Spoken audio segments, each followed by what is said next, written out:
tujuan pembelajarannya ada dua. Ya, jadi yang pertama mendefinisikan reaksi pembakaran hidrokarbon yang sempurna dan yang tidak sempurna. Yang kedua, mengemukakan dampak pembakaran hidrokarbon terhadap lingkungan dan kesehatan dan cara mengatasinya. Nah, coba kalian perhatikan. Di sini ada dua gambar, ya. Sudah sangat familiar ya dalam kehidupan sehari-hari, terutama di kota-kota besar ya. Coba di sini, ya, terlihat asap kendaraan bermotor, ya. Kira-kira berbahaya atau tidak? Kalau terhirup oleh manusia? Ya, pasti nanti ada efek sampingnya, ya. Oke, sekarang kita akan melihat gambar yang kedua. Oke, gambar kedua. Kalian perhatikan di sini ya, asap-asap pabrik, di mana di dekat pabrik tersebut banyak pemukiman, ya, pemukiman warga, ya. Nah, ini pembakaran ini yang akan kita bahas pada kesempatan kali ini. Sekarang kita masuk kepada reaksi pembakaran. Apa sih reaksi pembakaran ini? Reaksi pembakaran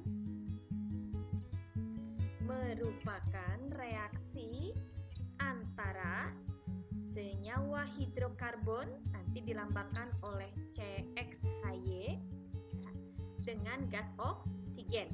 Di gas oksigen ini ciri khas dari reaksi pembakaran dalam kimia. Ini, ya, ini oksigen. Maka itu reaksi pembakaran. Nah, jenis-jenisnya bagaimana? Jenis-jenis pembakaran senyawa hidrokarbon terbagi dua, pembakaran sempurna dan pembakaran tidak sempurna. Kalian perhatikan di sini lilin menyala. Ya, ini adalah reaksi pembakaran, ya.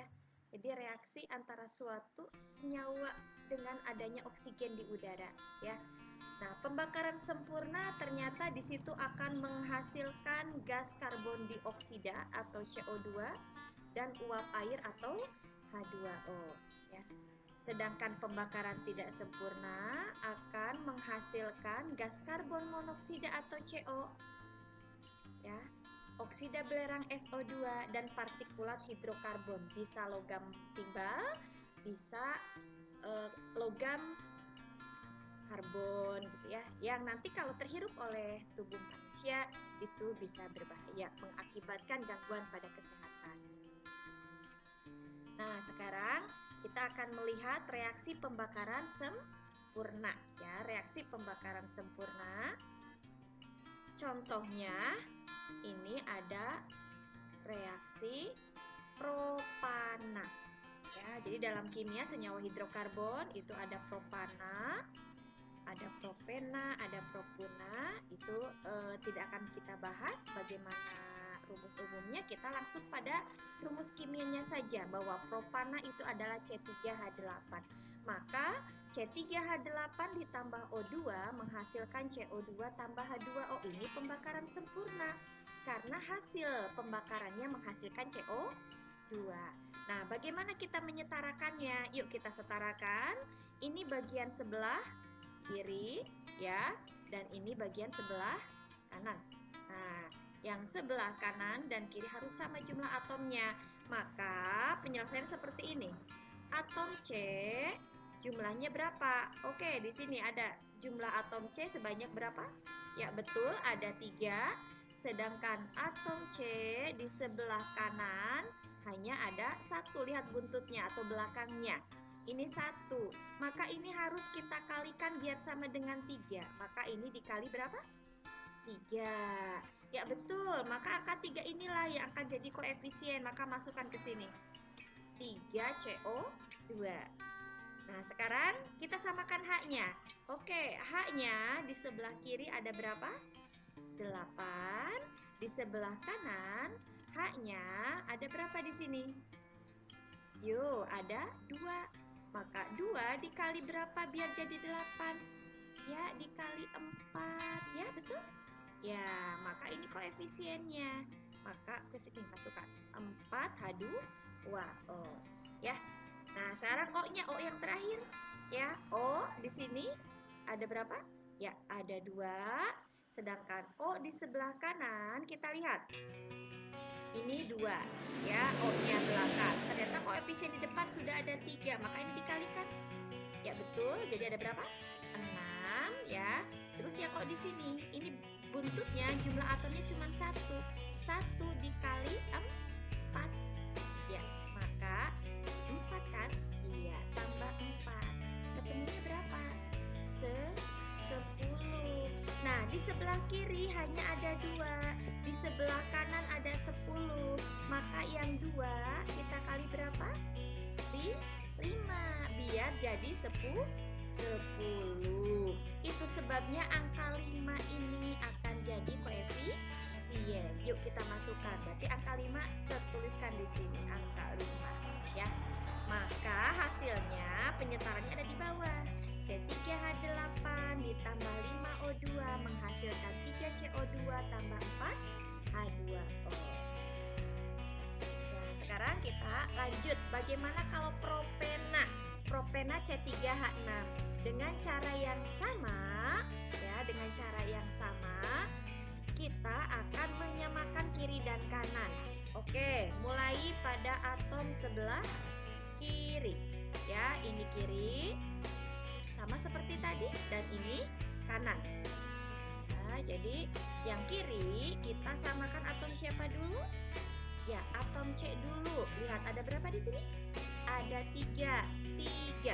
Nah, yang kanan sekarang, C yang kanan ada berapa? Ya, cuman 1. Maka kali berapa biar sama? Tepat, dikali 3. Ya, masukkan ke sini 3. Ya, paham? Yang sekarang yang H. H-nya ada berapa? Coba perhatikan. Ada 6. H di sebelah kanan ada berapa? Ternyata ada 2. 2 dikali berapa biar sama dengan 6? Ya, betul. Dikali 3. Jadikan koefisien. Masukkan ke atas. 3. Ya, atom O ada berapa? Ya, ada 2 di sebelah kiri nih buntutnya. Oke, O di sebelah kanan kita perhatikan. Ada 2 di sini. Maka 2 dikali berapa? 3, ketemu berapa? 6 ditambah dengan O-nya cuma 1 di sini. Kali berapa? Kali 3. Maka 3 kan? Ya, ternyata 9. Ya. Nah, sekarang kita samakan angka 2 dengan angka 9. Belum sama kan? Nah, angka 2 kali berapa biar jadi 9? Betul. Kita kalikan dengan 4,5. Ya, 9 kan? Maka yang 4,5-nya tuliskan di sini. 4,5. Maka ini hasilnya di bawah. C3H6 tambah 4,5O2 menghasilkan 3CO2 ditambah 3H2O. Ya, dengan cara yang sama kalian bisa mengerjakan untuk propuna. Jadi pembakaran sempurna, ya, caranya sama persis dengan yang tadi, gitu ya. Menghasilkan siapa? CO2. Ya, ini menghasilkan CO2 di sebelah kanan. Ya, ini ciri khas dari pembakaran sempurna. Nah, sama seperti tadi, tidak perlu ibu ulang lagi. Nanti kalian coba, nanti hasilnya ada di sebelah bawah. Bahwa C3H4 ditambah 4O2 menghasilkan 3CO2 ditambah 2H2O. Oke. Nah, sekarang bagaimana reaksi pembakaran tidak sempurna? Ada alkana, alkena, alkuna juga. Tapi di sini ibu mencontohkannya zat lain, ya. Zatnya di sini ada butana, ya, ada butana. Ini butana, ya, C4H10. Ada butena, C4H6, dan ada butuna, C4H. Oke, nanti butuna ini harusnya berarti C4. Ini yang ibu koreksi, ini C4H8 harusnya, ya, kurang tepat. Nah, ciri khasnya apa untuk tidak sempurna? Ya, ini ada CO, karbon monoksida. Baik, dilanjut. Ya. Nah, caranya sama seperti tadi, itu ya. Jadi bedanya hanya ada pada zat yang dihasilkan. Ya, jadi pembakaran tidak sempurna ada karbon monoksida, ada partikel karbon sendiri, ada timbal. ya. Kita lanjutkan. Nah, bagaimana contoh pembakaran dalam kehidupan sehari-hari? Ini sudah sangat familiar ya, sudah sangat familiar. Kompor gas sering memasak ya.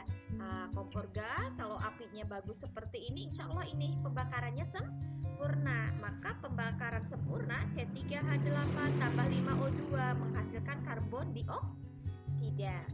Nah, bagaimana kalau untuk pembakaran tidak sempurna? Waduh, terbayangkan asap kendaraan dari bis umum ini ya, kalau terhirup oleh manusia bagaimana?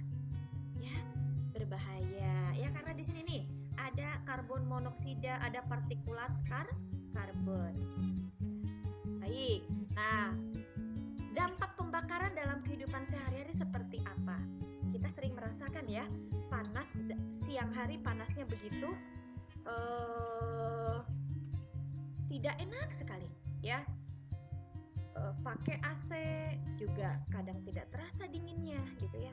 Nah, itulah pembakaran dari CO2 yang dihasilkan oleh pabrik, oleh kendaraan bermotor, dari AC yang dipakai di rumah tangga ataupun AC di perusahaan-perusahaan besar. Itu CO2-nya terperangkap. Di mana terperangkapnya? Ya, di atmosfer. Seharusnya CO2 ke angkasa, tapi dia terjebak di mana? Di sini nih, di atmosfer ini. Pada akhirnya CO2 yang harusnya ke atmosfer, dia kembali lagi ke muka bumi ya, ke muka bumi. Maka udara yang kita rasakan sangat panas karena ya di atmosfernya sudah banyak partikel-partikel yang menghalangi ya, menghalangi. Nah, bagaimana kalau pembakaran tidak sempurna? Ini ada CO, karbon monoksida. Itu menyebabkan keracunan pada tubuh manusia. Jadi karbon monoksida punya sifat akan mengikat hemoglobin, sehingga orang yang